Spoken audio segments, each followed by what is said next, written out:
கடகராசிக்காரர்களுக்கு விடியல் வந்துருச்சுன்னு கண்டிப்பாக சொல்லலாம். இந்த 2026ஆம் ஆண்டு எந்த அளவிற்கு ஒரு சோதனையிலிருந்து வெளியே வர முடியுமோ அந்த அளவுக்கு வெளியில் வந்துடுறீங்க. எல்லா லெவல்லையும் ஒரு மன ஆறுதல், சம்பள உயர்வு, பதவி உயர்வு, வேலைக்கு போகிறதுக்கே பிடிக்காமல் இருந்தவங்க நைட் ஷிஃப்டாக போடுறாங்க.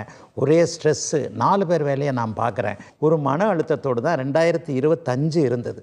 அது எல்லாமே தீரப்போகுதுங்க. கடகராசிக்காரர்களில் 90% பேருக்கு 90 மார்க்கு கொடுக்கக்கூடிய அளவுக்கு இந்த 2026 கண்டிப்பாக நல்லா இருக்குங்க. கடகராசியை பொறுத்தளவுக்கு 2026 ஆரம்பத்திலேயே ராசிக்கு அதிபதி ராசிநாதன் சந்திர பகவான் ரிஷபராசியில் உச்சம் பெற்றிருக்கிறதுனால அச்சமில்லாமல் ஆண்டு முழுவதும் இருக்கலாம் அப்படிங்கிறது உண்மையான விதி. கடந்த காலங்களில் யாரெல்லாம் உங்களை கேவலமாக பேசினாங்களோ அவங்க எல்லாமே உங்களை ஆச்சரியமாக பார்க்கக்கூடிய அளவுக்கு அதிகபட்ச முன்னேற்றங்களை அள்ளி கொடுக்கக்கூடிய ஆண்டாக இந்த ஆண்டு அமையப்போகுது.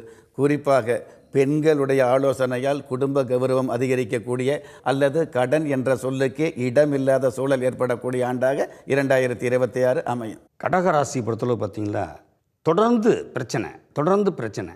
ஆனால் அந்த அந்த ஆங்கில புத்தாண்டு 2026 அவங்க வாழ்க்கையில் ஒரு பெரிய மாற்றங்கள். இதுவரையிலும் ஏமாற்றம் தான் அடைஞ்சாங்க, மாற்றங்கள் எதுவுமே இல்லை. இப்போ மாற்றங்கள் உருவாகக்கூடிய காலங்கள் வந்து விட்டதுங்க. நிச்சயமாக நம்பிக்கைக்குரிய ஆண்டாக இந்த ஆண்டு அவங்களுக்கு அமையும். கடகராசிக்காரங்களுக்கு ஒரு சந்தோஷமான விஷயம் என்னென்னா, அவங்களுக்கு இந்த வருஷ தொடக்கத்தில் சனி பகவான் 9ஆம் வீடான பாக்கியஸ்தானத்தில் இருக்கார். இது உங்களுக்கு நல்ல சௌபாக்கியங்களும் அள்ளி கொடுக்கக்கூடிய வருஷமாக தான் இருக்க போது. குறிப்பாக கலைத்துறையினருக்கு இது ஒரு பொன்னான காலகட்டமாக இருக்கும். நிறைய ஆப்பர்ச்சுனிட்டிஸ் மீடியாவில் சக்ஸஸ் ஆகும்னு சொல்லி நிறைய பேர் ட்ரை பண்ணிட்டு இருந்திருக்கலாம். நமக்குன்னா ஃபாலோவர்ஸ் கவுண்டே இல்லைன்னு சொல்லி வருத்தப்பட்டு இருக்கலாம். அவங்களுக்கு எல்லாருக்குமே இது ஒரு ஜாக்பாட். அதாவது திடீர்னு அவங்க பண்ணுற வீடியோஸோ இல்லை ஏதாவது ஒன்று வைரல் ஆகி திடீர்னு பாப்புலர் ஆகக்கூடிய யோகம் கடகராசிக்காரங்களுக்கு கண்டிப்பாக இருக்குன்னு இந்த வருஷம் சொல்லலாம். கடகராசிக்காரங்க 2025 நிறைய அவமானங்களை சந்திச்சாங்க. ஆனால் இந்த வருஷம் பிறக்கும் போதே ராசிநாதன் லாபஸ்தானத்தில் உட்கார்ந்துருக்கிறதுனால எங்கே தொட்டால் எங்கே விழும், எங்கே அடித்தா எங்கே விழும் அப்படிங்கிறத தெரிஞ்சுக்கிட்டு ரொம்ப நாசூக்காக முன்ன மாதிரி அலட்டிக்காமல், அதிகமாக பேசிக்காமல், ரகசியங்களை வெளியில் சொல்லிக்காமல் அமைதியாக இருந்து அப்படியே ராஜதந்திரத்தோடு இருந்து எல்லா வேலைகளையும் முடிக்க போகிறாங்க. புது வேலை கிடைக்கிறது. கணவன் மனைவி சாதாரணமாக சும்மா பேசின்னு இருக்கும்போதே ஒரு சண்டை வரும். உப்பு போகாத விஷயத்துக்கெலாம் ஒரு சண்டை வரும்.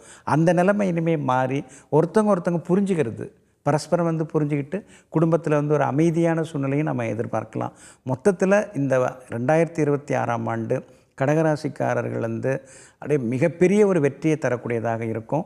அதே நேரத்தில் ஸ்ரீ காஞ்சி காமாட்சி அம்மனை வெள்ளிக்கிழமை அல்லது திங்கட்கிழமையில் போய் வணங்கினா அவங்களுடைய புகழும் கௌரவமும் இன்னொரு படி உயரும்.